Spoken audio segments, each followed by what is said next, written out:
Bienvenue sur Analyse du Monde, la chaîne dissidente qui donne des informations peu connues et multithématiques.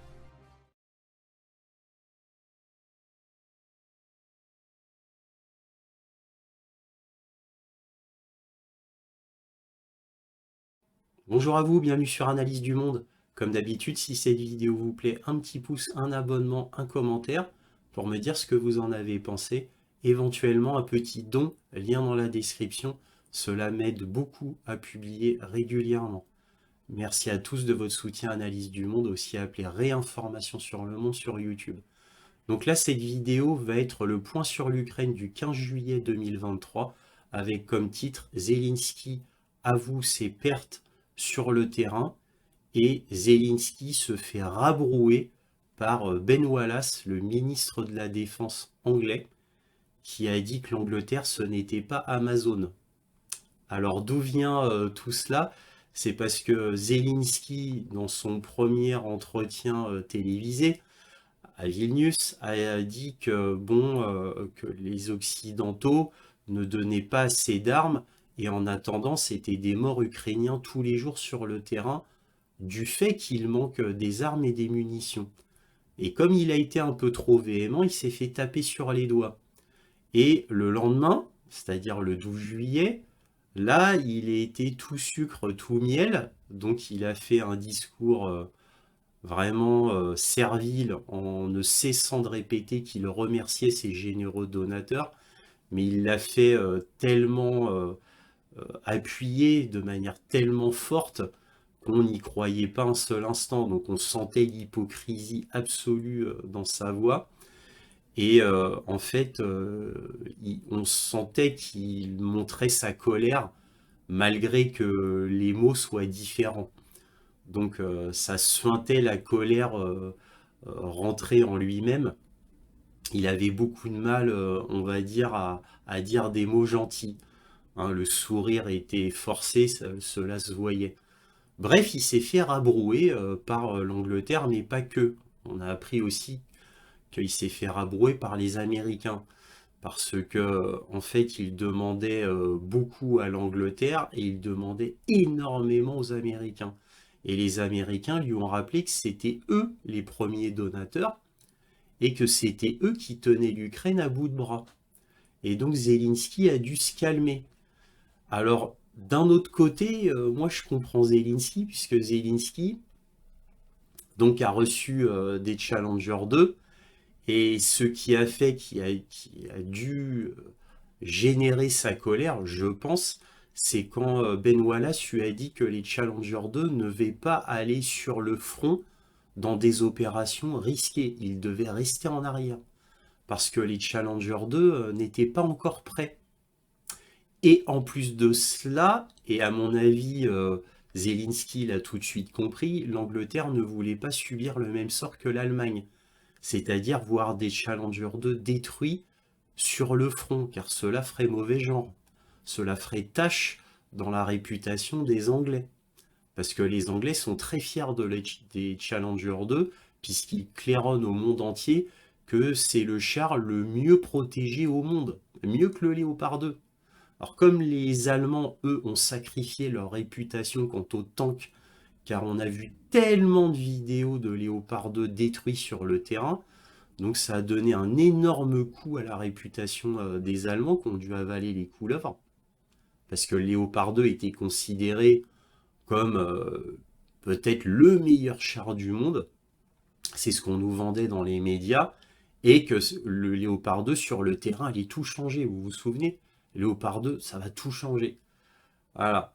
Et on a vu le résultat. Donc les Anglais ne veulent pas connaître la même destinée, la même honte que les Allemands. Ils tiennent à leur réputation. Donc Zelensky a dû être fort en colère quand il a entendu ça. Et c'est peut-être pour ça que son premier discours le 11 juillet était aussi véhément contre ces, entre guillemets, généreux donateurs. Donc bref, encore une fois, il s'est fait rabrouer par l'Angleterre et les États-Unis, et après il a été tout petit, quoi. Il s'est fait tout petit et il a changé de ton radicalement, et tous les médias l'ont noté d'ailleurs. Bref, voilà, donc j'ai fait une longue introduction. Alors, pour rappel, cette vidéo est en deux parties. Les informations générales d'abord, qui sera suivie par ma conclusion. Et enfin, la carte militaire pour que vous sachiez ce qu'il se passe sur le front exactement. Voilà. Donc, on va commencer. Alors, tout d'abord, sur le front, la vue générale sur le front. Et bien sur le front, les Ukrainiens reculent. Et oui, je sais que ça va vous faire tout drôle par rapport à ce que vous disent les médias, mais en réalité, les Ukrainiens commencent à reculer très légèrement. En gros, sur la ligne de front, pour la première fois, ils se mettent en défensive. Alors, cela a été quand même annoncé par les médias, dont LCI, ce qui est quand même quelque chose. Alors parce que les pertes ukrainiennes, comme avouées par Zelensky, sont beaucoup trop grandes. Et les pertes en matériel sont beaucoup trop grandes. Alors, je vous ai fait une longue introduction, hein. Zelensky s'est fait taper sur les doigts parce qu'il réclamait trop. Et pourquoi il réclamait trop? C'est parce que, comme il l'a dit à Vilnius, les pertes sont grandes. Alors bon, on a dû lui dire, écoute, tes commandants sont vraiment nuls. Certes, t'as pas beaucoup d'équipements, certes, t'as pas beaucoup d'obus, mais ta stratégie est vraiment mauvaise. Et oui, ça fait 1 an et demi que la stratégie ukrainienne, c'est de faire des offensives, mais toujours des petites offensives, par-ci, par-là. Alors ils se font perpétuellement écraser, et quand ils avancent, car oui, ils avaient avancé sur la ligne de front, particulièrement sur la ligne de front qui va de la ville de Zaporijie à Donetsk, quoi, côté très exactement Ougledar, et très exactement Vuhledar en ukrainien, Ougledar en russe. Voilà, ça c'est pour la ligne de front. Je vous en parlerai plus en précision sur la carte militaire. Là, ils ont avancé, mais dans les zones grises. Et ils ont avancé de quoi? Quelques centaines de mètres. Ils reculaient, ils avançaient. Des fois, ils prenaient 1 ou 2 kilomètres. Mais ce sont des zones grises. C'est pas des zones occupées par les Russes. Et quand ils avancent, ce n'est pas des avancées où ils restent. C'est des avancées où ça bouge tout le temps. Parce que, évidemment, après, une fois qu'on a avancé, il faut garder les positions. Si c'est pour fuir 1 ou 2 jours après, ça n'a aucun intérêt. Puisque, en plus, les Ukrainiens, pour faire ces avancées, afin qu'ils puissent dire dans les médias qu'ils avancent, même si c'est mètre par mètre, ce n'est que pour la communication. Donc cette stratégie qui n'est que pour la communication, puisqu'ils n'ont pas les moyens de faire de véritables offensives, eh bien ça se paye très cher. Très très très cher. Je vous ai montré les photos du New York Times avec des cimetières qui devenaient démesurés tellement ils étaient agrandis. Donc ça c'était dans le New York Times, c'est extrêmement grave. Il ne faut pas oublier les désertions en Ukraine, qui sont absolument terribles, gigantesques. Donc il ne faut pas oublier tout cela, parce qu'on oublie un peu trop ce qu'il se passe à l'arrière du front, ce qu'il se passe dans la société même ukrainienne. Car je vous rappelle que la société ukrainienne, bon, en gros l'Ukraine dans sa généralité, est bombardée quotidiennement par des missiles et des drones, ce qui n'était pas le cas avant. Là maintenant, ils ont des bombardements, on ne peut pas dire massifs, ça c'est pas vrai, mais ils ont des bombardements lourds de missiles, de bombes et de drones tous les jours. Avant, quand il y avait ça, je faisais quasiment une vidéo spéciale en disant il y a eu un bombardement massif de missiles et drones sur l'Ukraine, oh là là, oh là là. Mais maintenant, c'est tous les jours. Donc, à force d'être bombardée tous les jours, la société ukrainienne, à un moment donné, elle ne peut plus avancer, que ça soit en dépôt de munitions, en dépôt d'essence, en infrastructure. Alors, les Russes aussi en prennent. Les Russes aussi ont des dépôts de munitions qui explosent, des dépôts d'essence, mais beaucoup moins, infiniment moins. Et en fait, tellement peu que quand il y en a, eh bien, ça fait la une des journaux. mais c'est très peu fréquent. Faut pas l'oublier. Donc, pour revenir à la ligne de front, pour que vous ayez une idée générale, avant qu'on aille plus dans le détail, les Ukrainiens, pour une fois, sont en défensive, et c'est dit officiellement. Alors combien de temps, je ne sais pas. Parce que les pertes ont été trop grandes. Voilà. C'est pour ça que Zelensky commence à être furieux. Et que Zaloujny a été le premier à l'annoncer dans les journaux, au Washington Post. Vous vous souvenez? Zaloujny était furieux. Et quand je vous dis Zaloujny était furieux, c'est une cotation. C'est une citation, pardon. C'est une citation de Zaloujny. Donc cela va très très très mal pour les Ukrainiens. Voilà, donc on va en parler un petit peu plus en détail. Alors les officiers de Wagner, tout dernièrement, sont en Biélorussie et ils forment les soldats biélorusses. Donc on a trouvé une utilité aux officiers de Wagner. Alors il faut savoir que tout Wagner a été intégré dans l'armée russe maintenant. Voilà. Mais attention, Wagner garde son statut primaire en Afrique et au Moyen-Orient. Ça reste toujours un groupe de mercenaires privés, semi-privés pour être exact, mais officiellement privés pour la face du monde. Voilà. Bon, évidemment, tout le monde sait que c'est tenu par le ministère de la Défense russe. Voilà. Mais voilà, alors quant au cas de Prigojine, on va en parler après. Alors, le 11 juillet, les Ukrainiens ont fait la dernière offensive en utilisant la première tactique du 4 juin, à savoir avec beaucoup de chars et de véhicules blindés. Tactique qu'ils avaient arrêtée au bout d'un moment, dernièrement, parce que les pertes étaient énormes en véhicules blindés, en chars et en armes. Je vous rappelle que à cause du terrain miné, ça avait fait d'énormes pertes ukrainiennes. Donc les Ukrainiens avaient changé de tactique et au lieu d'envoyer tout de suite des chars, des blindés en première ligne, ils avaient envoyé des bataillons d'infanterie pour déminer, donc avec des engins de déminage, mais trop peu malheureusement. Donc ils avaient plutôt envoyé l'infanterie d'abord pour s'assurer que le terrain était dégagé, voilà, afin qu'il y ait moins de pertes de chars et de véhicules blindés. Et là, pour le sommet de Vilnius, le 11 juillet, hop, ils sont revenus à la première tactique pour que ça fasse plus style. Voilà, pour que ça fasse, on m'a regardé, on fait quelque chose, on fait un grand coup. Donc ils sont revenus, comme je le disais, à la première tactique du 4 juin. Et donc ça s'est fait dans la région d'Orirov. Vous savez, cette fameuse ligne de front qui va de Zaporozhye à Ugledar, Vuhledar en ukrainien. Voilà, cette fameuse ligne de front qui leur tient à cœur parce que c'est et très exactement sur cette ligne de front dans la région d'Orirov où ils veulent piquer sur Tokmak, cette fameuse petite ville fortifiée, ensuite sur Melitopol, et enfin la mer d'Azov pour couper l'armée russe en deux. Ouais, je sais, c'est du grand n'importe quoi, c'est un rêve inatteignable, mais bon, voilà, c'était leur rêve à eux, ils y tenaient, alors ils ont essayé et voilà, et qu'est-ce qu'ils ont réussi à faire? C'est d'avancer d'1 ou 2 kilomètres dans la zone grise et avec des pertes énormes.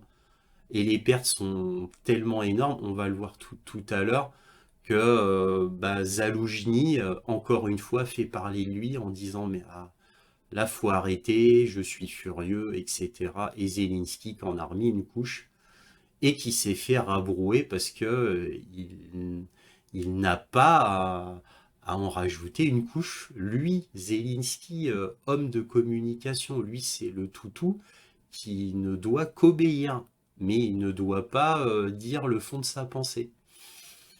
Voilà, bon, je reviens à cette offensive, bien évidemment, qui fut une catastrophe. Voilà, donc au 11 juillet.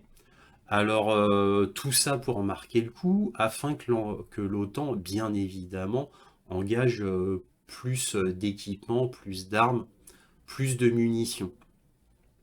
Alors le problème, c'est comme d'habitude, ce fut un fiasco. Et rien que pour cette offensive, qui, comme d'habitude, fut petite, il y a eu au minimum, je dis bien au minimum, ça c'est uniquement ce que les vidéos montrent, il y a eu 5 Bradley détruits, dont un qui a été pris intact par les Russes. Alors ça a été bien souligné dans les médias, alors pas les médias TF1, France 2, LCI bien sûr, mais dans les médias indiens, chinois, africains. Ça a été dit dans les médias mais non occidentaux. Parce qu'en fait c'est tellement connu comme fait, il y a eu tellement de rapports télégrammes par les gens sur place que voilà, ça a bien été souligné. Il y a un Bradley qui a été pris intact. Alors tout, à chaque fois quand c'est pris intact, c'est bien dit un peu partout. N'oubliez pas dernièrement le Storm Shadow qui s'est cassé en deux mais qui n'a pas explosé, qui a été paraît un peu cassé. Il était abîmé, mais voilà, tout à fait exploitable. Et il a été repris par les Russes. Ça aussi, ça a fait grand bruit. Donc 5 Bradley détruits, donc un pris intact par les Russes, et 3 Léopards 2 à 6. Au minimum. Là, je parle que vis-à-vis des vidéos. Hein, c'est pas une vue sur le terrain complet. Hein. Voilà, parce que évidemment, faut les prendre les vidéos, et les vidéos ne viennent que par des drones. Faut pas l'oublier. Alors, le 12 juillet, Sergei Shoigu a fait un entretien avec un média russe, et cela a été repris par un site internet anglais pour les anglophones en France. Donc c'est un site qui est en France, mais pour les anglophones français. Et j'ai trouvé ça très intéressant. Je viens de découvrir ce site. Je vais vous le montrer. Et là, c'est sur l'entretien de Sergei Shoigu qui fait le point au 12 juillet. C'est très très intéressant. Alors voici le site News in France, qui est un site français pour les anglophones en France. Donc il est très très intéressant parce que évidemment vous n'aurez pas ce que vous disent les grands médias français. Là c'est un petit peu plus objectif. Donc que voit-on en titre? Shoigu a fait état d'environ 26 000 soldats morts des forces armées ukrainiennes depuis le début de la contre-offensive. Alors moi j'ai vu la vidéo parce qu'il a fait un entretien vidéo Sergei Shoigu à RIA Novosti, et moi j'ai vu cette vidéo donc en original, et bon là ils ont un peu exagéré News in France, 26 000 soldats morts et en comptant les blessés graves, parce que Sergei Shoigu a bien précisé qu'il y avait 26 000 soldats morts et blessés graves, qui pour lui ne reviendront pas sur le front. Alors ce qui fait qu'en réalité, il y a eu beaucoup moins de morts que les 26 000. Voilà, donc c'est par souci d'honnêteté, je tenais à préciser cela. Bon, je continue la lecture. Les forces armées ukrainiennes ont perdu plus de 26 000 hommes depuis le début de la contre-offensive, c'est-à-dire depuis le 4 juin. C'est ce qu'a déclaré le ministre russe de la Défense Sergei Shoigu, écrit RIA Novosti. L'armée ukrainienne a perdu environ 3 000 unités d'armes diverses, selon le ministre. Les forces armées russes ont détruit 17 chars allemands Léopard 2, 12 véhicules de combat d'infanterie américains Bradley et 5 chars français Haru AMX. 1244 chars et autres véhicules de combat blindés ont été détruits, a déclaré Shoigu. De plus, depuis début juin, l'armée russe a détruit 914 unités de véhicules militaires spéciaux. C'est des véhicules blindés. 2 systèmes missiles antiaériens. Donc les systèmes missiles antiaériens, c'est le système Patriot et le système Iris-T, qui est le système antiaérien très sophistiqué allemand. 25 véhicules de combat de systèmes lance-roquettes multiples, les MLRS comme on dit. 403 pièces d'artillerie de campagne et mortiers, a énuméré le ministre. Selon Shoigu, il s'agit d'un chiffre important, puisque les principaux dégâts sont toujours effectués par l'artillerie. En outre, 43 systèmes d'artillerie américains M777 et 46 supports d'artillerie automoteurs des États-Unis, de France et de Pologne ont été détruits, a-t-il déclaré. Les forces armées ukrainiennes ont lancé des opérations offensives le 4 juin, ont rapporté les autorités russes. Le Kremlin a déclaré que la contre-offensive des forces armées ukrainiennes était étouffée. Et le président russe Vladimir Poutine a souligné le 9 juin que l'armée ukrainienne n'était pas en mesure d'atteindre ses objectifs dans aucun secteur. Alors vous avez vu que je remanie un peu les mots, parce que ça c'est une traduction Google, parce que le site est en anglais. Je vous rappelle que c'est fait pour les anglophones en France. Le 7 juillet, le conseiller à la sécurité nationale du président des États-Unis, Jake Sullivan, lors d'un briefing, a annoncé que les États-Unis enverraient des armes à sous-munitions en Ukraine. Il a reconnu que l'utilisation d'armes à sous-munitions constituait une menace pour la vie des civils, mais, selon Sullivan, l'Ukraine a fourni aux États-Unis des garanties écrites que les munitions seraient utilisées avec précaution. Vous avez vu, c'est vraiment risible. Avec... Oh, on vous promet, hein, on va bien les utiliser, on fera très très attention. La porte-parole du ministre des Affaires étrangères, Maria Zakharova, a qualifié la décision américaine de fournir des armes à sous-munitions de geste de désespoir et de preuve d'impuissance face à l'échec de la contre-offensive ukrainienne annoncée. Les armes à sous-munitions sont interdites dans plus de 100 pays.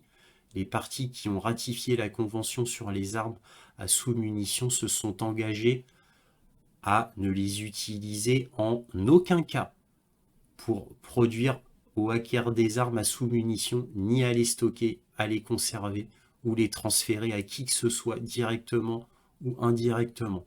La Russie, l'Ukraine et les États-Unis n'ont pas signé ce traité. En fait, il y a bien d'autres pays qui n'ont pas signé ce traité, même en Europe, hein. Mais c'est jamais souligné. Donc là, j'embraye direct sur Spoutnik Afrique concernant les fameux Challenger 2 dont je vous avais parlé. Que lit-on sur les Challenger 2 en titre? Pourquoi Londres limite-t-il l'utilisation de ces Challenger 2 en Ukraine? Donc là, vous voyez un char Challenger 2. Londres a demandé à Kiev de ménager les Challenger 2 livrés en Ukraine en exigeant de les utiliser avec prudence, par crainte que ces armes ne tombent entre les mains des Russes, affirme un analyste militaire, Drago Bosnik. Cela interdit de facto leur emploi sur le champ de bataille et rend les blindés britanniques pratiquement inutiles. Donc oui, ça c'est une des raisons, mais moi j'ai su qu'il y en avait d'autres grâce à des messages Telegram d'Ukrainiens. Donc ça c'est important à souligner, c'est le fait que les chars Challenger 2 ne sont pas totalement encore en état d'être opérationnels à 100% sur le front, et aussi que, encore une fois, cela ferait mauvais genre, ça ferait un coup à la réputation des Anglais, le fait de les retrouver détruits sur le terrain. En plus, là, on a une troisième crainte, on va dire, concernant les Anglais, c'est que effectivement, en plus, ces armes peuvent tomber entre les mains des Russes, et les Challenger 2 sont des tanks très très sophistiqués, mais exactement comme les Léopard 2 A6, qui est la dernière mise à jour des Léopard 2. Donc c'est pareil. La revendication britannique d'utiliser les chars Challenger 2 avec prudence au cours des combats les rend de facto inutiles pour les forces de Kiev, a estimé un expert indépendant serbe dans un article publié le 7 juillet par le site Infobrix. Londres exige maintenant des garanties auprès de Kiev que ces équipements ne soient pas détruits ou capturés par l'armée russe, selon Drago Bosnik. Ainsi, le Royaume-Uni prend le contrôle de la rotation de ses chars sur le territoire de l'Ukraine et demande de respecter certaines précautions liées notamment à leur dépôt afin d'éviter qu'ils soient endommagés. Cela fait de facto les Challenger 2 l'arme la plus gâtée du conflit, estime l'analyste. Bon, c'est la traduction, on va dire Google. Gâté dans le sens ça fait tâche hein, sur le conflit. Ne pas finir comme les léopards. Selon lui, Londres craint que ses chars ne suivent le destin des léopards allemands, considérés comme un des meilleurs de l'OTAN. La même position semble être adoptée par Washington, étant donné que les Abrams M1 américains n'ont pas non plus été remarqués dans les combats en Ukraine. En plus de cela, les véhicules blindés occidentaux ne conviennent pas aux conditions générales d'exploitation en Ukraine, notamment dans le contexte de l'absence de supériorité aérienne continue Drago-Bosnik. Ils sont trop lourds et ne peuvent pas passer là où les chars russes et ukrainiens plus légers peuvent passer sans problème, souligne-t-il. Le déploiement des chars occidentaux bien plus lourds tels que les Challenger 2 et autres blindés de l'OTAN s'est avéré non seulement inutile pour le régime de Kiev du point de vue militaire, mais aussi surtout meurtrier pour d'innombrables Ukrainiens rappelés de force et tués pendant les dernières opérations de contre-offensive contre l'armée russe, conclut l'analyste. Dans le même temps, cette interdiction de facto d'utiliser les Challenger 2 sauve en réalité la vie des militaires ukrainiens, a-t-il noté avec sarcasme. Plutôt, le dirigeant de l'organisation « Nous sommes avec la Russie », Vladimir Rogov, s'intéressait au sort des chars britanniques. Selon lui, une fois que ces blindés se retrouvent en première ligne de front, ils seront frappés de la même façon que les chars allemands et américains. La Russie avait déjà envoyé une note aux pays de l'OTAN au sujet des livraisons d'armes à l'Ukraine. Les autorités russes ont indiqué à de nombreuses reprises que toute arme étrangère à destination de Kiev était une cible légitime pour la Russie. Bon, voilà. Après, il dit que le Royaume-Uni a engagé 14 chars Challenger 2 sur les 200 que compte le pays et que 31 chars Abrams sont théoriquement en train d'arriver. Bon, nous verrons bien. Voilà, bon, c'était la petite parenthèse pour finir concernant les Challenger 2.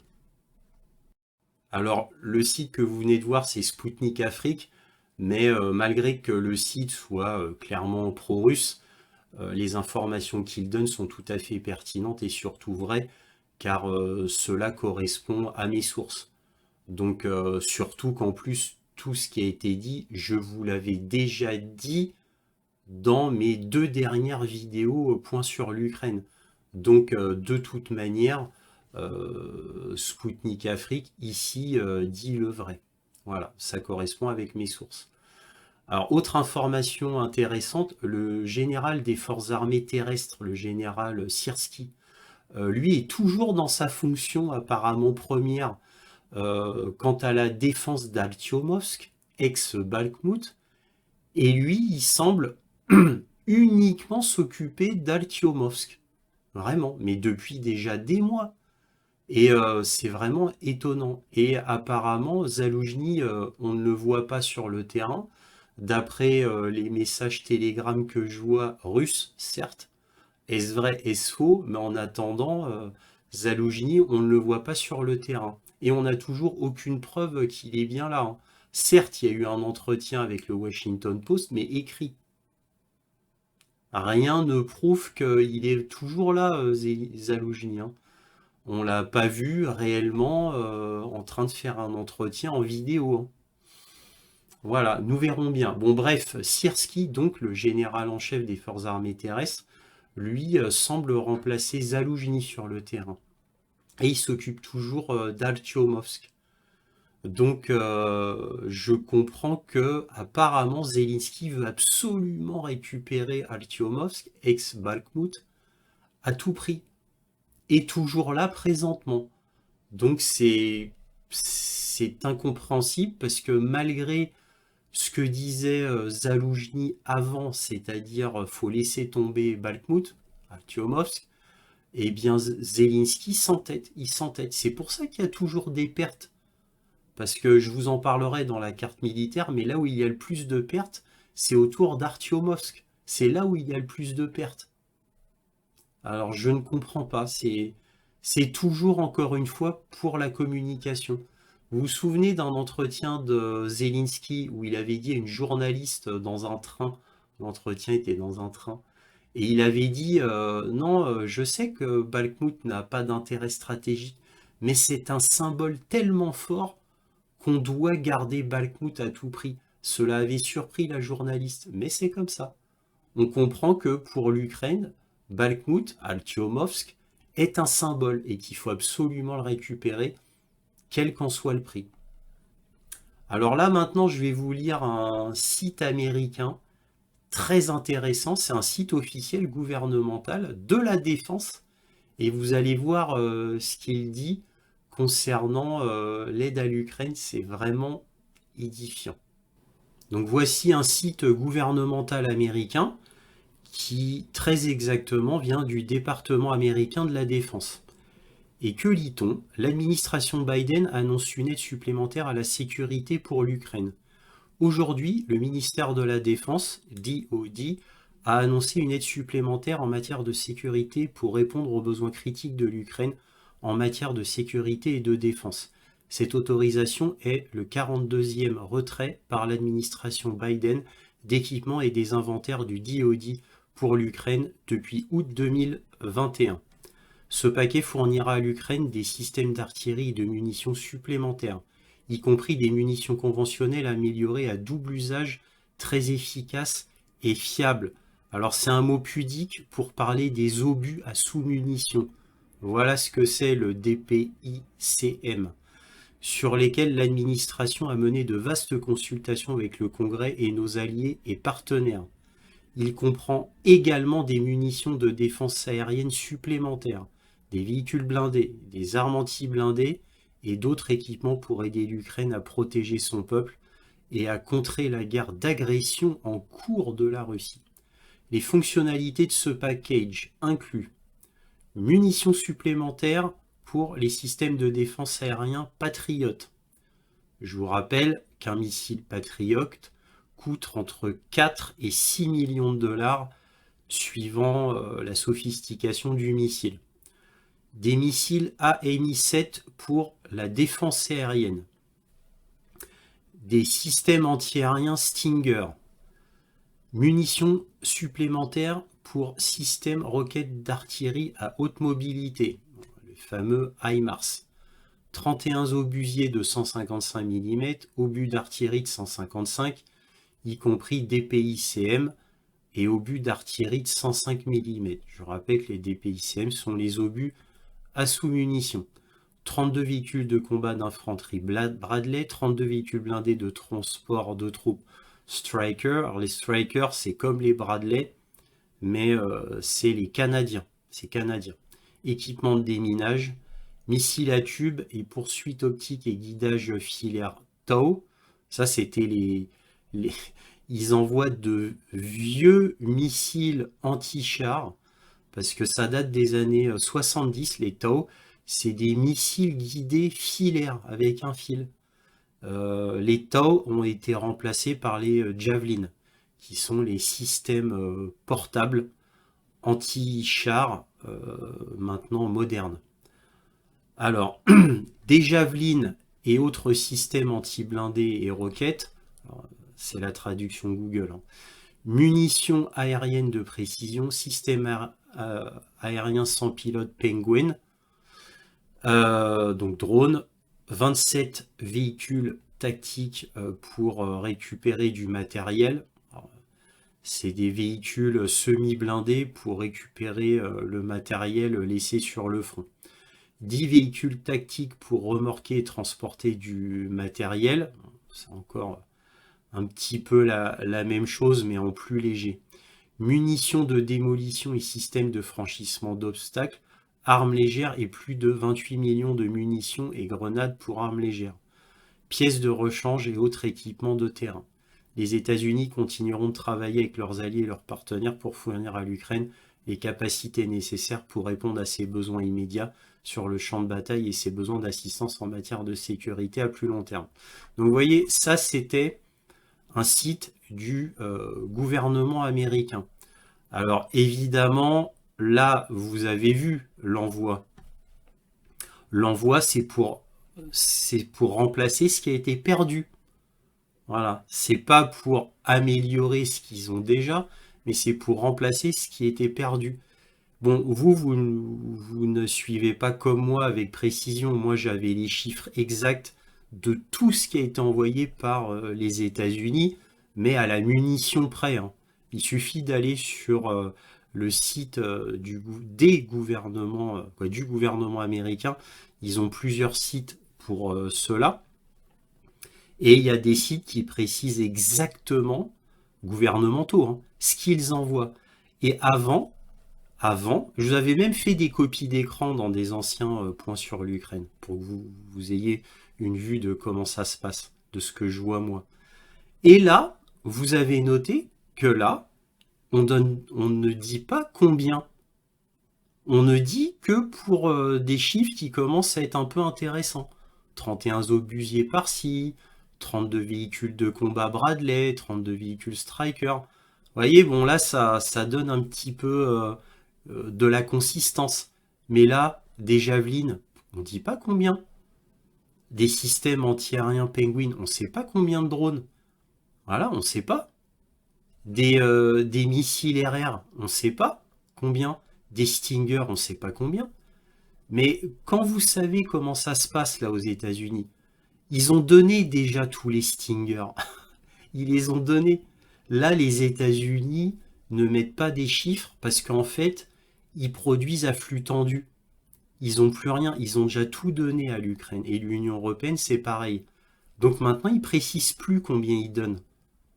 Voilà. Alors qu'avant, tout était précisé à la balle près. Maintenant, voilà, on ne sait plus trop. Voilà, on ne sait pas combien. Sauf pour les grosses choses. Mais vous voyez, 27 véhicules tactiques, 10 véhicules tactiques, 32 Bradley, mais c'est ridicule. C'est ridicule. Ça, c'est ce qu'ils perdent à peu près en une semaine, ça. Et j'exagère à peine, hein. J'exagère à peine. Voilà. Mais en gros, c'est ce qu'ils perdent en une semaine, les Ukrainiens. Voilà. Bon, allez, j'arrête là. On va repasser à la vidéo. Alors, la suite. Lors du conseil de sécurité mené par Poutine et Shoigu, Shoigu avait annoncé que les 300 000 réservistes auraient terminé leur formation le 30 juin.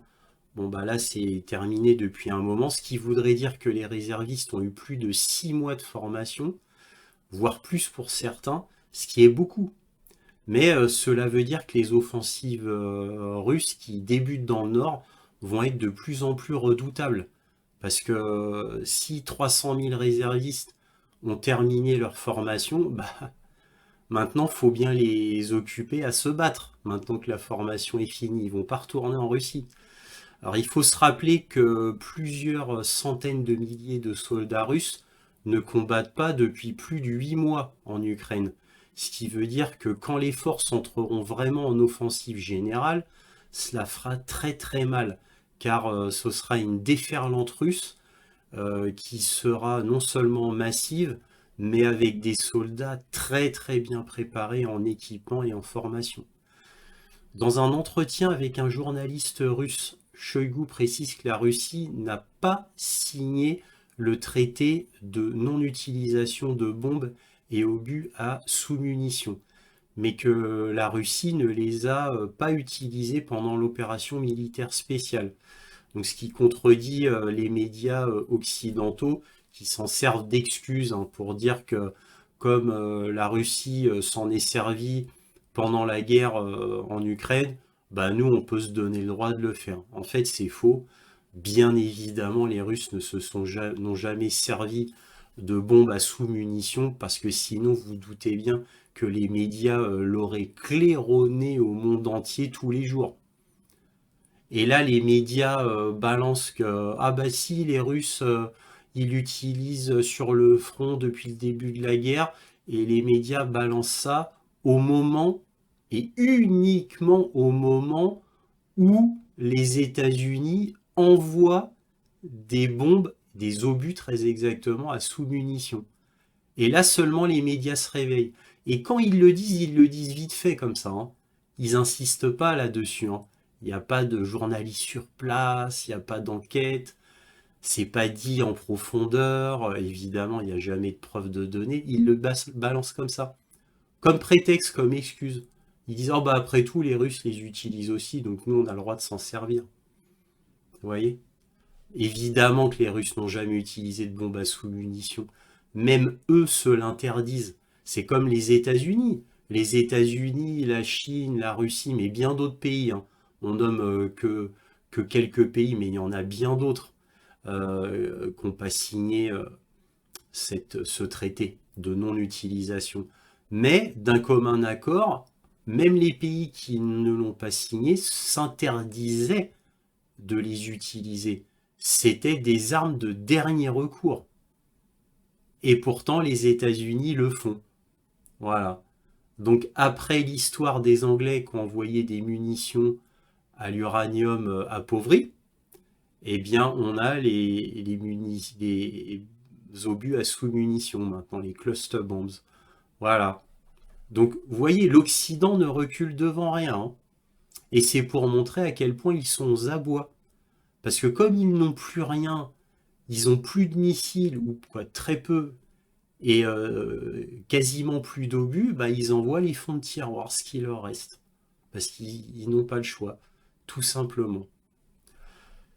Alors, l'Allemagne surenchérit quant aux dons à l'Ukraine. Donc là, encore une fois, on va avoir un petit site internet intéressant, qui est un site considéré comme une référence, hein, dans les médias. On va voir ça. Alors voici le site donc officiel Breaking Defense. Et là, la couverture spéciale, c'est sommet de l'OTAN à Vilnius, bien évidemment. Et là, que lit-on? L'Allemagne approuve un paquet d'armes de 769 millions de dollars pour l'Ukraine et conclut un énorme accord Boxer avec l'Australie.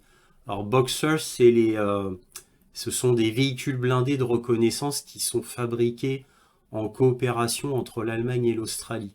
Je vous le dis comme ça parce que sinon vous allez vous demander, mais c'est quoi Boxer? Nous continuons parce que nous sommes convaincus que c'est nécessaire et que c'est la seule bonne chose à faire, c'est de soutenir l'Ukraine aussi longtemps qu'il le faudra, a déclaré Boris Pistorius, ministre allemand de la Défense. Donc là, vous voyez, c'est lui-là. À Vilnius, alors que l'OTAN débat de l'avenir de l'Ukraine, l'Allemagne s'est engagée à augmenter l'approvisionnement en armes de Kiev après avoir signé un programme d'aide militaire de 700 millions d'euros, soit 769 millions de dollars, couvrant les équipements de défense aérienne, les véhicules de combat d'infanterie, les chars de combat principaux et les munitions d'artillerie, c'est-à-dire les obus. Annoncé par le ministre allemand de la Défense Boris Pistorius le jour d'ouverture du sommet des chefs d'État de l'OTAN, le nouveau paquet comprend 2 lanceurs de défense aériens Patriot, fabriqués aux États-Unis mais appartenant à l'Allemagne. Donc l'Allemagne va se séparer de ces 2 seuls, je crois là c'est à confirmer, mais il me semble qu'ils en ont que 2, sachant qu'ils en avaient déjà donné un, l'Allemagne en avait déjà donné un, donc là ils en donnent 2 autres et je crois qu'après ils en ont plus. Mais ça reste à confirmer. Donc ils vont se dépouiller de leur système patriote, les Allemands. Plus 40 autres véhicules de combat d'infanterie, Marder. Les Marder, c'est l'équivalent des Bradley, hein. Et pour les Canadiens, c'est les Stryker. 25 autres Léopard 1A5 en tant que char principal. Alors vous voyez, les chars 1A5, c'est des vieux chars. Des vieux chars. Très très vieux chars. Plus 5 chars de récupération. Alors ça, c'est pour récupérer le matériel mort sur le front. Et 20 000 cartouches d'artillerie. Ce qui est très peu.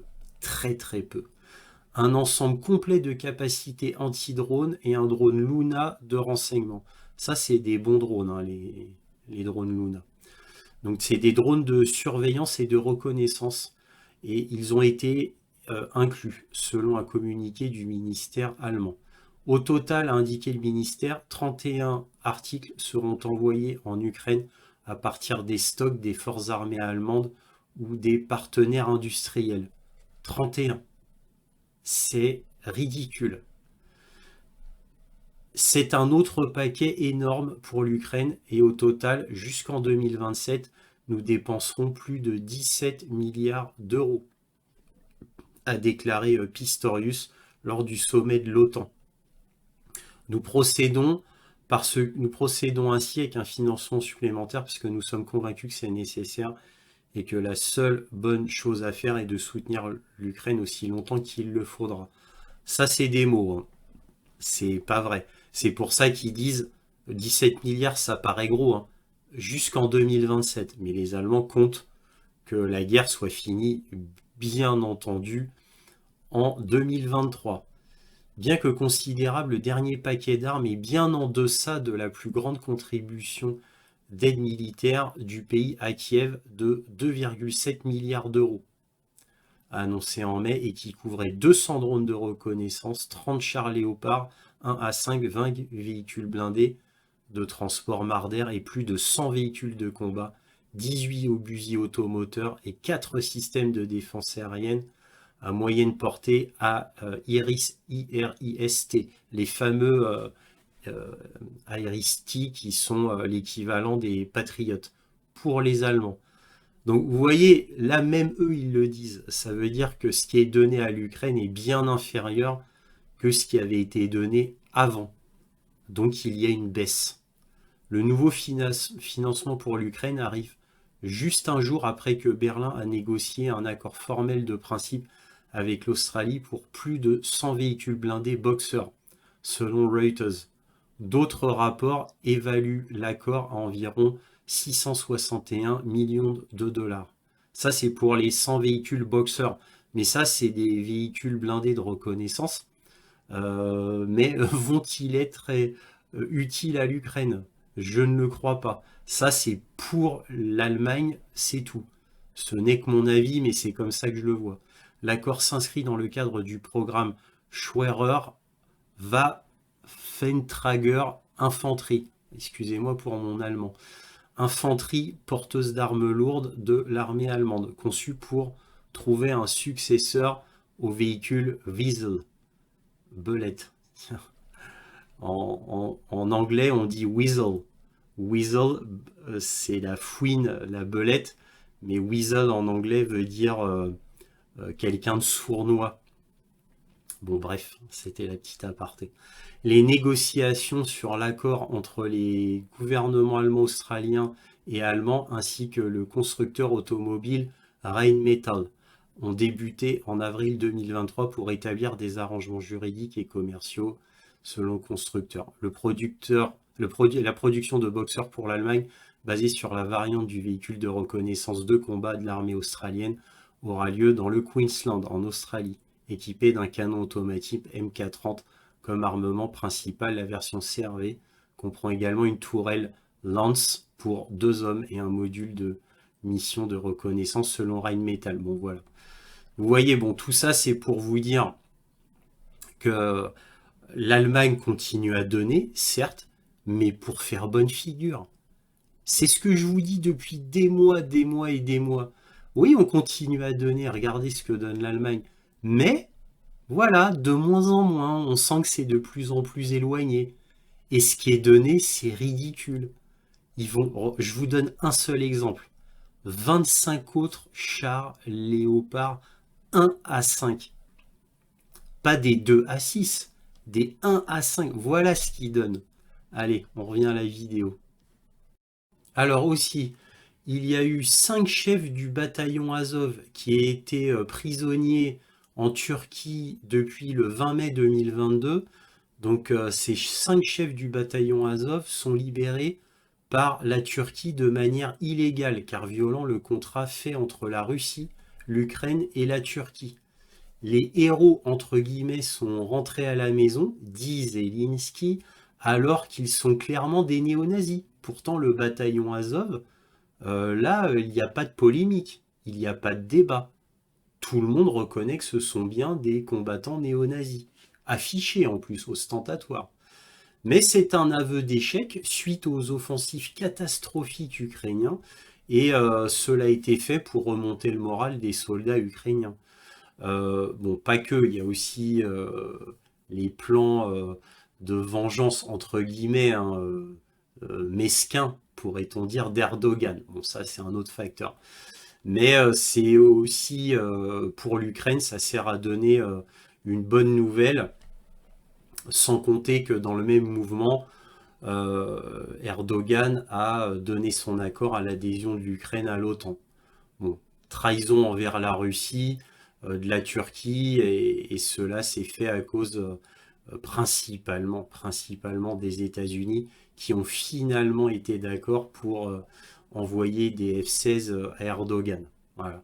Alors qu'il refusait catégoriquement avant. Voilà. Alors, et mieux encore, la Turquie aussi a fait cela en demandant en échange aux États-Unis de faire pression sur Bruxelles pour une future entrée dans l'Union européenne, qui est réclamée par la Turquie depuis environ 50 ans. Bon, alors ça, c'est cette demande que j'ai apprise en lisant les rapports d'Erdogan. C'est ridicule. Bon, j'ai déjà fait une vidéo précédemment sur la trahison de la Turquie. Je ne vais pas revenir dans le détail, mais en gros, cela montre qu'Erdogan, là, manque de principe, manque de valeur, d'honneur, voire même de dignité. Le fait qu'il ait fait ça juste pour avoir des F-16, alors que quelques jours auparavant, ou une ou 2 semaines auparavant, en plus, Erdogan s'était raidi encore plus quant à l'adhésion de la Suède à l'Ukraine, suite à un Suédois, bon, visiblement peut-être acheté, ou bref, qui a voulu faire un grand coup médiatique, avait brûlé le Coran devant les caméras. Voilà. Et bien évidemment, cela avait fâché Erdogan encore plus. Et Erdogan avait dit, mais non, alors là vous allez trop loin, je ne donnerai pas mon adhésion pour la Suède. Et du jour au lendemain, au sommet de Vilnius, hop, il change d'avis. Voilà. Alors en plus pour des F-16, quoi. Des avions qui sont bons, c'est les F-16 modernisés, hein, les derniers. Ce sont de bons avions. Mais le problème, ce sont des avions qui ont deux défauts majeurs. Ils sont très fragiles, donc demandent une grosse maintenance. Et en plus, eux doivent avoir une piste de décollage et d'atterrissage impeccable. Ça veut dire qu'à chaque fois qu'un F-16 décolle ou atterrit, avant, on doit inspecter scrupuleusement la piste. Alors, donc, en général, c'est une vingtaine d'hommes. Aux États-Unis, ils demandent à une vingtaine d'hommes de faire ça. À chaque fois, toute la piste. Le moindre petit bout de métal ou n'importe quoi doit être détecté et enlevé. Sinon, le F-16 peut avoir ça dans son moteur et détruire le moteur. Vous voyez? Alors que les avions russes, eux, ils peuvent décoller et atterrir n'importe où, sur n'importe quelle piste, route, peu importe. Pas les F-16. Donc, et en plus, on va dire, troisième facteur que j'ai oublié de vous dire, c'est qu'en plus, la maintenance des F-16 est énorme. C'est des avions qui demandent énormément de maintenance. Tout comme les F-22 et les F-35 d'ailleurs, ça demande énormément de maintenance. Les F-22 ont été arrêtés, alors que c'était les meilleurs avions du monde, hein, objectivement. Les F-22 étaient les meilleurs avions du monde, même s'ils étaient vieux. Mais à environ 350 millions de dollars pièce, ils coûtaient beaucoup trop cher à la maintenance. Parce qu'en fait, c'était des avions furtifs. Et en gros, à chaque fois qu'ils revenaient de mission, en gros, fallait le repeindre. Donc, c'était vraiment très ennuyant. C'est-à-dire que la peinture ne tient pas les intempéries et ne tient pas la chaleur, etc. Bon, très efficace, hein, mais vraiment une peinture extrêmement fragile qui coûte une fortune. Une fortune. Donc, bref, le F-22 coûtait trop cher à la maintenance. Infiniment trop cher. Donc, ils l'ont arrêté. Voilà, alors que c'était un excellent avion. remplacé par le F-35. Bref, je digresse.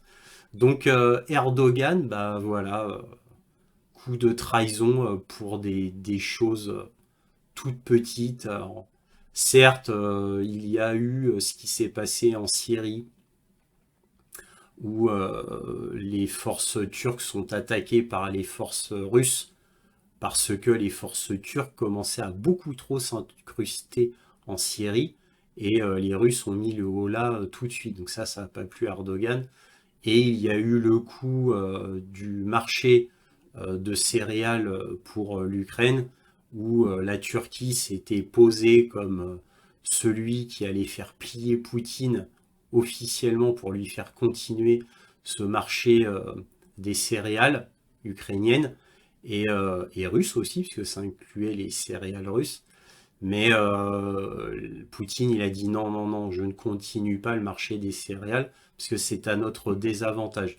Ça aussi, ça a vexé Erdogan, parce que Erdogan, c'est pas qu'il touchait de l'argent avec ce marché des céréales, mais c'est que c'était lui l'arbitre officiel, voilà, pour faire plier Poutine. Et voilà, et il en a fait un point d'honneur, Erdogan. Donc cela l'a peut-être vexé. Attention, là, pour le coup du marché des céréales, ce n'est qu'une hypothèse de ma part. Évidemment, il n'y a aucun rapport, il n'y a rien qui le dit, ça. Ça, c'est moi qui fais mon interprétation. Voilà, donc aussi les bombes et obus à sous-munitions. Voilà, alors, on va en parler un petit peu. Alors, les bombes à sous-munitions sont lancées par des avions, si c'est une bombe, et des obus par des obusiers de 155 mm, si c'est l'artillerie de l'OTAN qui tire. Alors, il y a des choses à savoir quand même. Donc, faut savoir que le taux d'explosion de ces bombelettes, c'est le nom des petites boules qui sont à l'intérieur de l'obus ou des bombes, est d'environ de 6 à 40% selon les chiffres officiels. Et pourquoi de 6 à 40%? Bah, ça dépend de la condition de stockage et la qualité de fabrication. C'est ce qui fait qu'elles explosent ou non. Entre 6 et 40%, c'est énorme. C'est énorme. Donc les USA en ont envoyé car les US n'ont plus rien d'autre à envoyer. Donc ils envoient leur vieux stock, quoi. Qu'est-ce qu'ils ont, quoi? Comme je vous l'ai dit tout à l'heure, ils grattent les fonds de tiroir. Et les médias, bien sûr, disent que les Russes les ont déjà utilisés.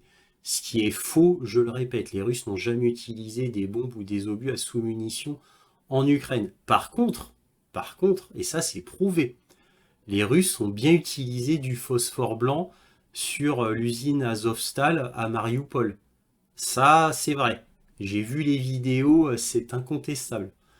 Voilà. Alors ça, c'est quelque chose qu'on ne doit pas utiliser non plus. Mais, très officiellement, selon les lois de la guerre internationale, on a le droit d'utiliser le phosphore blanc si ce n'est pas sur des civils. Ça veut dire qu'on a le droit d'utiliser du phosphore blanc uniquement sur des zones où il y a des cibles militaires ou des soldats, mais en aucun cas des civils. C'est-à-dire que le phosphore blanc ne peut être utilisé qu'avec de grandes précautions, uniquement. Et là, ça a été utilisé sur une cible militaire qui était l'usine d'Azovstal et non pas la ville de Mariupol, zone civile. Donc légalement, les Russes avaient tout à fait le droit. C'est pour ça qu'Amnesty International et toutes les autres organisations n'ont rien dit. Les médias ont dit « Ah, c'est pas bien », mais c'est tout. Voilà.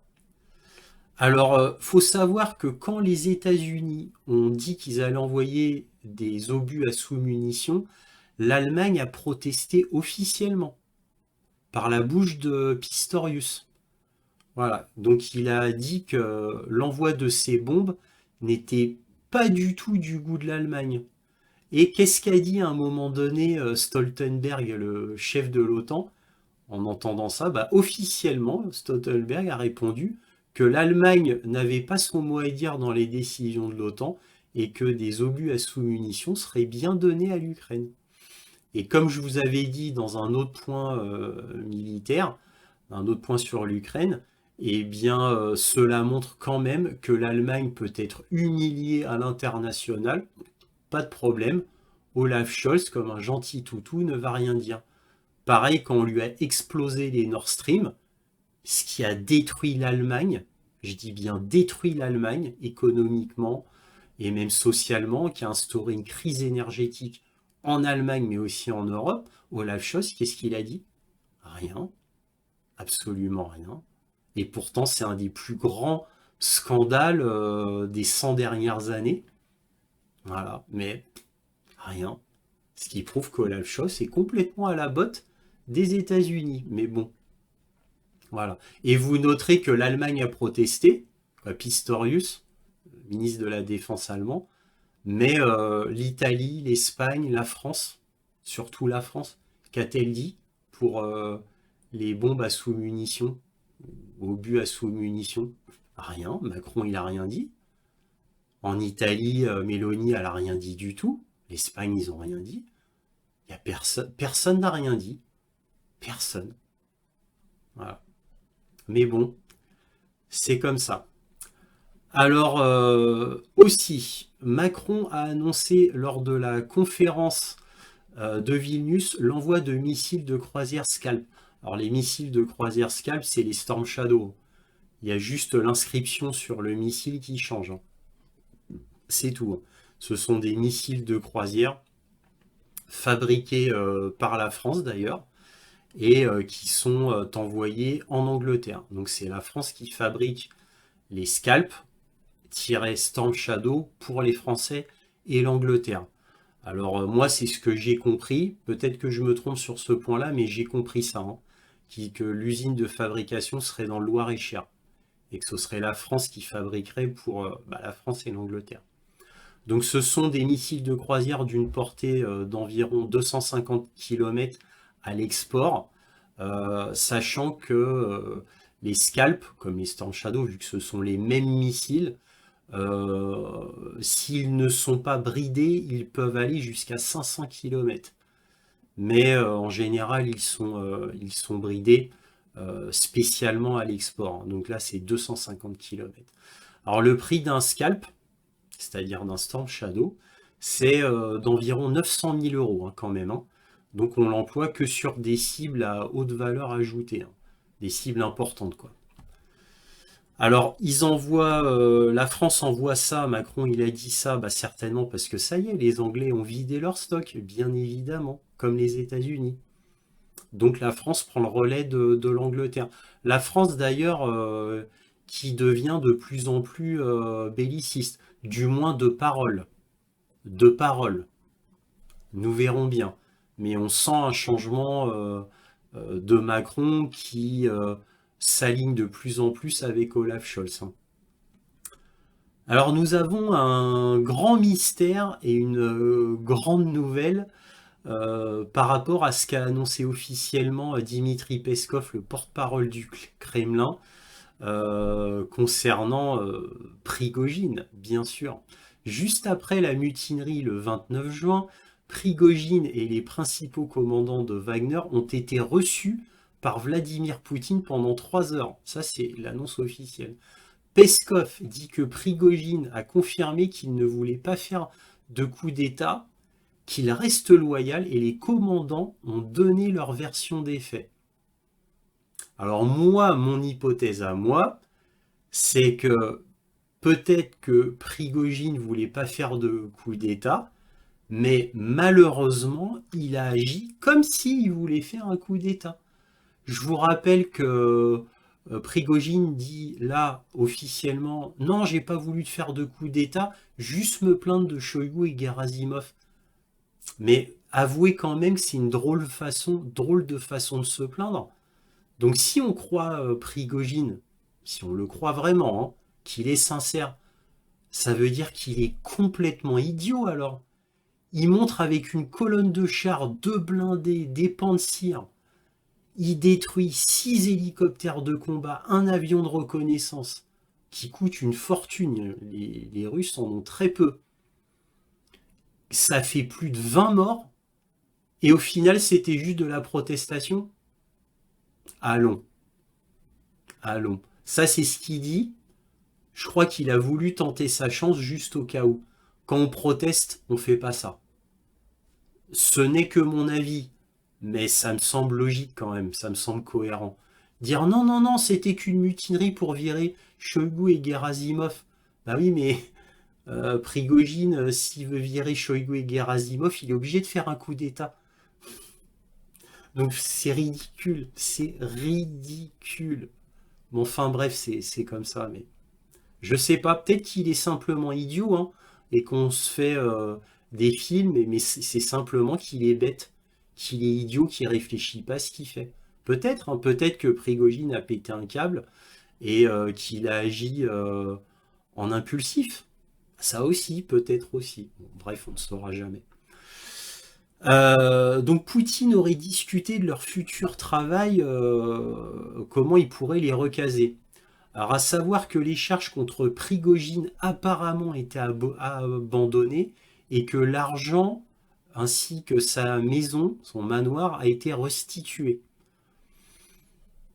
C'est ce que j'ai entendu, mais je ne peux pas le confirmer. Alors tout ça, c'est incompréhensible, car à la télé, Prigogine a été considéré comme un traître par Vladimir Poutine devant la nation russe. Donc tout ça me paraît très, très étonnant. Très, très étonnant. Alors là, les faits, c'est que Prigogine apparemment est toujours vivant quelque part. On ne sait pas trop puisqu'il ne fait aucune interview réelle. Hein. Donc Prigogine, c'est comme Zaloujny. Hein. C'est des écrits, des photos, mais c'est tout. Voilà, on ne le voit pas en entretien, on ne le voit pas à la télé. Voilà. Alors, même si Poutine leur a demandé de jurer l'allégeance à la Russie et à lui-même, ce qui est officiel, ça c'est ce qu'a dit Peskov, c'est très généreux de la part de Poutine. Et pour qu'il ait décidé ça, alors là ça reste que mon avis, ma spéculation, c'est qu'en fait, pour Poutine, Prigogine est encore très utile, et les commandants, bon, les commandants de Wagner n'ont jamais été inquiétés. Parce que eux sont trop précieux, et eux vont être remis sur le terrain. Bon, ça n'a jamais fait de doute chez qui que ce soit. Ça, bien sûr.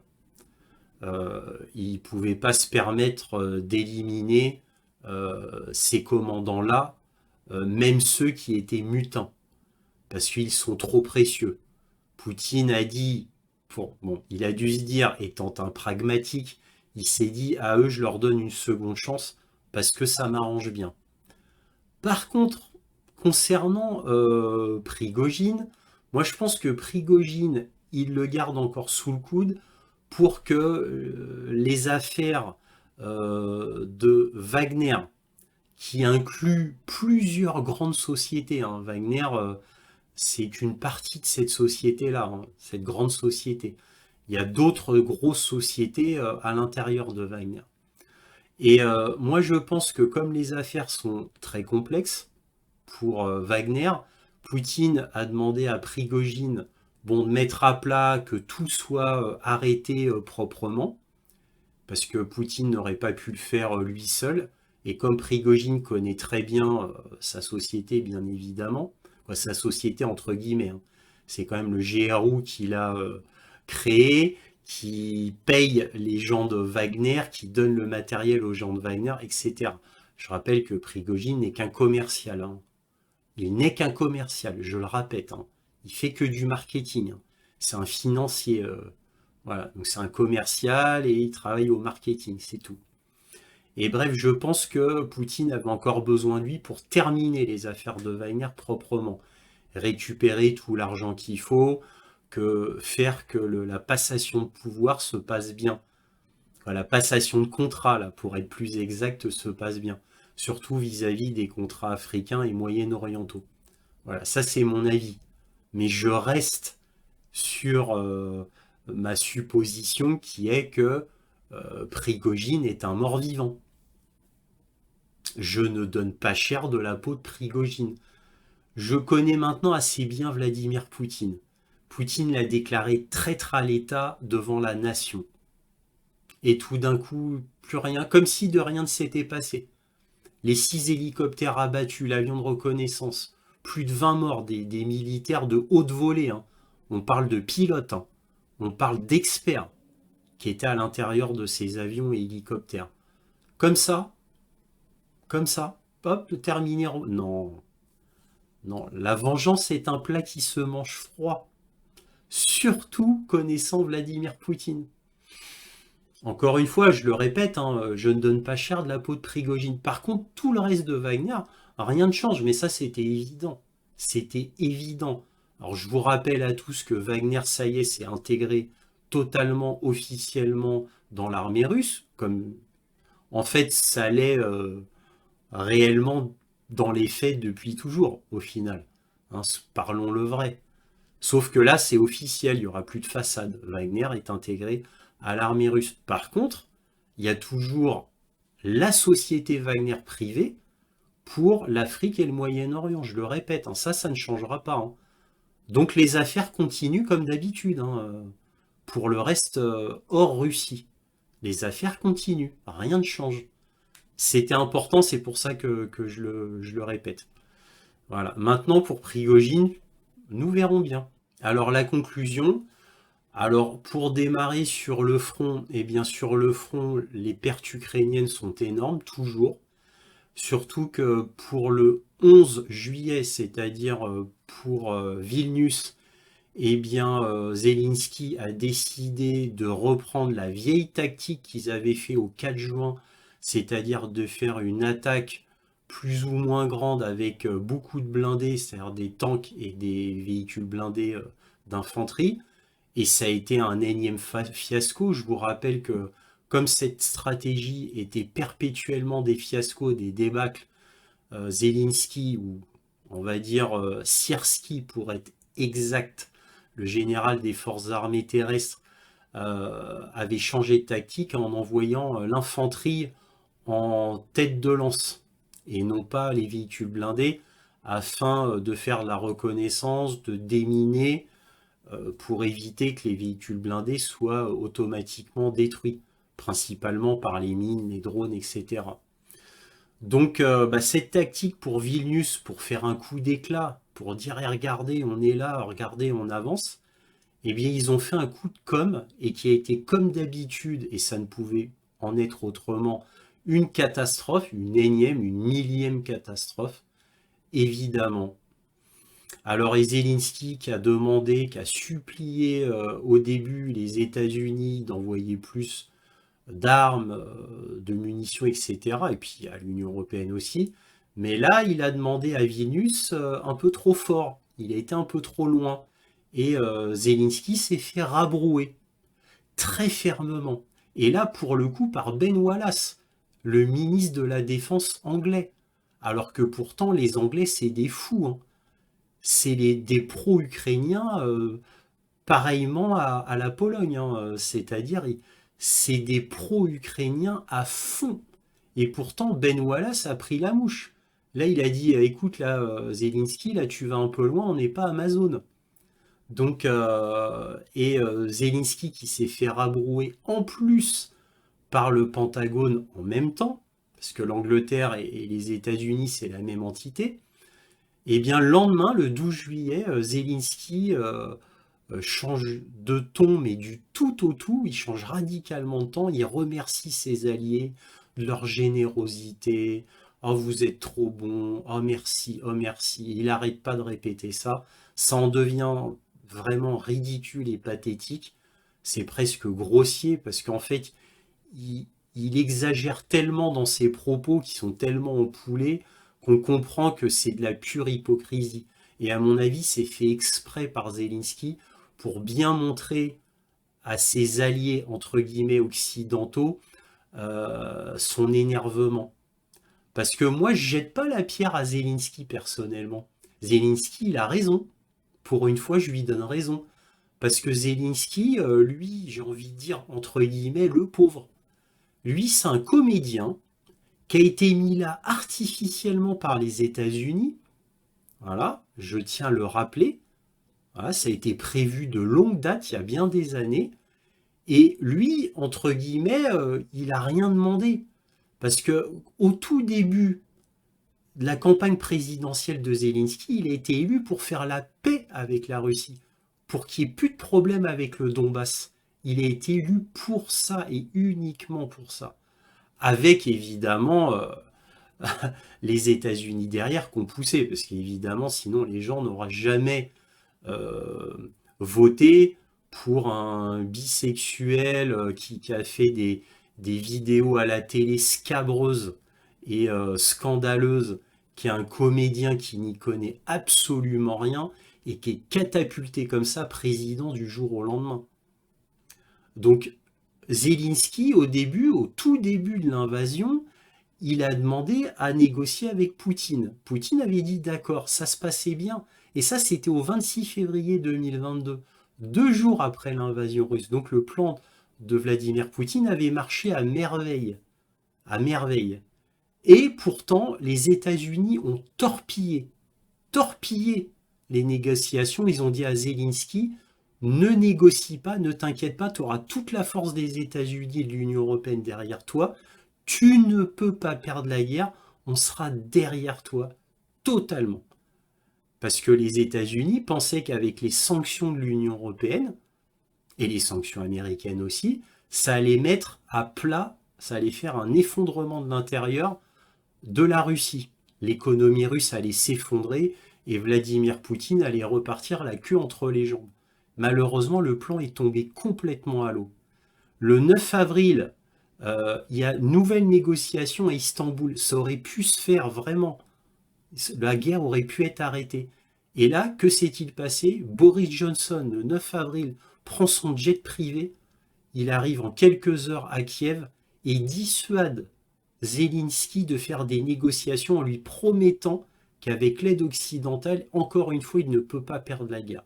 Parce qu'ils vont tout mettre sur la table. Et Zelensky les croit, hop, il y va à fond, Zelensky. Après, il y va à fond. Il y va à fond. Donc Zelensky, il a raison, hein, et Zaloujny, il a raison de se plaindre. On dit il quémande, c'est pas bien, voilà, il est ingrat, etc. Mais non, il a raison, Zelensky. Hein. Je comprends qu'il soit amer et plein d'acrimonie. Je le comprends totalement, Zelensky. On l'a roulé dans la farine, hein, disons-le carrément. On lui a forcé la main à faire la guerre. Lui, il voulait pas, il voulait négocier, et à 2 reprises. Et on lui a dit non, non, non, tu dois faire la guerre, tu obéis. Voilà. Et Zelensky, voilà. Il a beau être une marionnette et être quelqu'un de peu recommandable, un voyou, un mafieux, mais c'est pas quelqu'un qui est complètement mauvais en soi. Alors que les États-Unis, l'Angleterre, oui, eux, ce sont le mal incarné, eux. Surtout les États-Unis, c'est le mal absolu. Vous voyez? Donc Zelensky, moi, je lui en veux pas, au final. Je comprends sa colère. Voilà. Bon, bref, ça, c'était ma conclusion. On va passer à la carte militaire. Alors là, c'est la carte militaire. Alors, je tiens à rappeler encore une fois que c'est une carte qui est tenue par les Ukrainiens. Donc toujours à garder ça en tête. Pas grand-chose à dire au niveau de la carte militaire cette semaine. Là, on peut dire que ici sur le Dniepr, dans le sud, les Ukrainiens essayent de reprendre le ton d'Antonovska. Alors le ton d'Antonovska, je vous avais dit la semaine dernière qu'il y avait un groupe d'Ukrainiens qui avait essayé de reprendre ce pont. C'est une petite île à côté du pont en réalité. Et ils avaient avancé à un moment donné, ça pouvait être un succès, mais ça a duré 24 heures. Après, ils se sont fait pilonner par l'artillerie, donc ils se sont fait massacrer. Mais ils essayent toujours, ils essayent toujours. Et évidemment, à chaque fois, ils se font massacrer parce que, comme d'habitude, comme je vous le répète depuis un an, les Ukrainiens ne font que des toutes petites offensives, avec quasiment rien, entre guillemets. Donc ils se font massacrer puisqu'ils veulent percer, mais ils mettent jamais les moyens qu'il faut, ni en hommes, ni en équipement. Donc encore une fois, pour moi, c'est que de la communication. Voilà. Alors évidemment, il y a cette histoire de Zaporozhye. et du barrage de Nova-Karovka que vous voyez ici, le barrage est là. Donc l'un ne va pas sans l'autre. Donc là, vous voyez, c'est dans la ville d'Energodar qu'il y a la fameuse centrale de Zaporojye, qui est aussi appelée centrale d'Energodar. C'est ici. Donc exactement. Mais bon, là, apparemment, ça s'est calmé. Donc ce qu'avait dit le directeur du SBU, Boudanov, qui avait dit ah ben non, ça y est, maintenant on a vu qu'au niveau des Russes ça s'était calmé, il y a moins de menaces qu'avant. Vous voyez le ridicule de cette assertion. Ah, ils ont mis des mines dans le système de refroidissement de la centrale. Après, c'était ridicule, la IEA contredisait. Ah, ils ont mis des mines sur le toit de la tranche 3 et 4 de la centrale de Zaporizhzhia. Et après, la troisième assertion, c'est ah ben au final, non, ça va mieux, la menace est moins présente. Oui, mes services secrets ont dit que la menace était moins présente. Vous voyez le ridicule pour dire des âneries pareilles, mais bon, en gros, c'est les États-Unis qui ont dit à Zelensky, bon, écoute, maintenant tu te calmes avec la centrale, tu vas pas la faire exploser, donc nous on te donne l'ordre de faire un retrait là-dessus, donc terminé. Ce n'est que mon avis, mais ça me semble cohérent. Alors maintenant, on passe vraiment là où c'est intéressant, c'est la ligne de front. Alors la ligne de front, là où ça bataille le plus, comme je vous l'ai dit dans la vidéo, c'est entre Zaporizhzhia et Ugledar, ici. C'est cette ligne de front. Alors cette ligne de front, c'est là où ça bataille le plus. Et là où ça a bataillé le plus, au 11 juillet, c'est Zelensky qui a fait une offensive comme à l'ancienne, c'est-à-dire comme au 4 juin, avec véhicules blindés, tanks en première ligne, et il a essayé de forcer ici et ici, dans ces deux points-là. Donc autour de la région d'Orirov, ici. Et évidemment, ce fut une débâcle, comme d'habitude. Et c'était un massacre. Bon, c'est un massacre sur toute la ligne de front ici, hein, mais particulièrement sur cette offensive qui est un peu plus forte que d'habitude. Et évidemment, voilà, ils se sont ramassés. Alors maintenant, quant à la ligne de front générale, comme je vous l'avais dit au début, dans les informations générales, pour une fois, à part cette exception, cette attaque du 12 juillet, les Ukrainiens reculent. Alors, il y a des endroits où ils reculent, il y a des endroits où ils se sont mis en défensive, de manière officielle, hein, ça a été annoncé par Zelensky au sommet de Vilnius, le 12. Donc, ça y est. Donc, alors l'excuse, c'était ils se mettent en défensive parce qu'ils ont eu trop de pertes. Je rappelle que c'est Zelensky qui le dit à la télé, à Vilnius, hein. Il dit que les forces ukrainiennes ont subi de grandes pertes et que les Russes sont beaucoup plus résistants que prévu et que les Ukrainiens avancent trop lentement. Ça, c'est ce qu'a dit Zelensky devant les caméras du monde entier, hein. Ne l'oublions pas, hein. Donc, bref, ça y est, ils se sont mis en mode défensif parce que c'était trop désastreux. Et au niveau des forteresses ukrainiennes, qu'en est-il? Eh bien, Ougledal, il n'y a rien qu'à changer. Malinka, bah, c'est pris par les Russes, mais il reste la lointaine banlieue ouest à prendre. Donc les Ukrainiens se battent toujours. Là où ça avance le plus pour les Russes, c'est dans deux endroits. Donc premier endroit, c'est Avdiivka. Je vous ai dit la semaine dernière, cette route-là a été maintenant contrôlée à distance par les Russes, dans le sens où elle est sous les feux d'artillerie des Russes. Donc ils ont sécurisé cette route dans le sens que plus rien ne passe, ni en entrant ni en sortant. Donc Avdiivka ne peut plus être ravitaillé, en quoi que ce soit. Donc là, ça se referme. Encore une fois, c'est une carte ukrainienne, hein. En fait, c'est légèrement plus refermé. Le chaudron se referme. Avdiivka, ça va être très très important. Comme Malinka, hein, quand Malinka sera totalement sécurisé, c'est-à-dire ce petit bout là, ça va être un gros soulagement pour Donetsk. C'est-à-dire en prenant la forteresse d'Avdiivka et Malinka, ça va être un gros soulagement pour Donetsk. Alors évidemment, Artyomovsk, Artyomovsk, là, il y a eu 2 tentatives ici et ici ukrainiennes pour reprendre les flancs. Je vous rappelle que toute cette zone-là, c'est le général Sierski, commandant suprême des forces armées terrestres ukrainiennes, qui s'en occupe personnellement. On voit le résultat, hein. Vraiment, on voit le résultat, c'est une catastrophe. Donc, bon, bah voilà. Les Ukrainiens avaient avancé dans les zones grises quand même, ici, et maintenant, ça y est, ils ont reculé parce qu'ils ont subi trop de pertes. Alors, comme ça sent très très mauvais et que les Russes avancent tout doucement partout ailleurs, donc ici et ici, donc en fait, ils vont prendre tout ça en tenaille, ici et ici, eh bien, les Ukrainiens, autour de Kramatorsk, qui commencent à construire des tranchées. C'est la première fois, hein. Parce qu'ils savent très bien que Kramatorsk, Slaviansk, ça va être les prochaines cibles russes, les plus importantes. Les plus importantes. Donc là, ils commencent à construire des tranchées, les Ukrainiens. Ça les inquiète. Siversk, alors Siversk, évidemment, bon, là, ça a été pris, hein. Donc là, c'est fini tout ça. Ah, les Ukrainiens, c'est vraiment... mais bon, vous avez l'habitude. Non, Siversk est entièrement pris jusque-là, hein.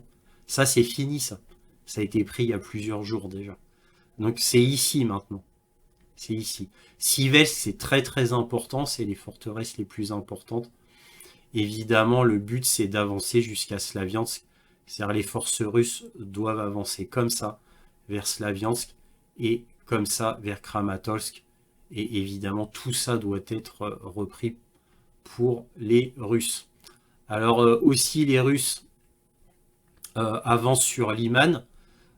Liman, c'est très important pour les Russes. Liman, c'est en ukrainien. Krasny Liman en russe. Donc eux, ils veulent avancer ici pour reprendre Liman, évidemment, tout ce terrain-là. Et ils avancent pas mal ici.